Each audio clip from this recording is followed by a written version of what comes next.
আমরা এই মুহূর্তে দেখলাম একজন জামাতের প্রার্থী, সে ভোট কেন্দ্র থেকে চুনকুটিয়া গার্লস স্কুলের বেরোচ্ছে।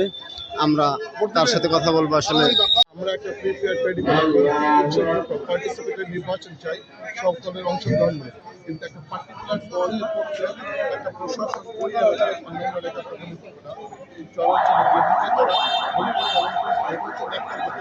একজন প্রার্থীর উপরে যেভাবে ভোট সৃষ্টি হতে পারে, এটা খুবই আকাঙ্ক্ষিত একটা নিরাপত্তা ইস্যু।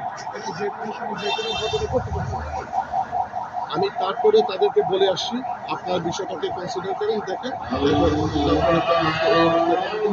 বাকিটা আপনারা যারা দায়িত্বশীল প্রেস রয়েছেন তাদের প্রতি আমাদের অনুরোধ থাকবে, আপনারা যেখানে কোনো যদি অনিয়ম ইরেগুলারিটিস থেকে থাকে, পার্টিকুলার কোনো দলের প্রতি অনুরক্ত আসক্ত না হয়ে সত্যটা তুলে ধরুন।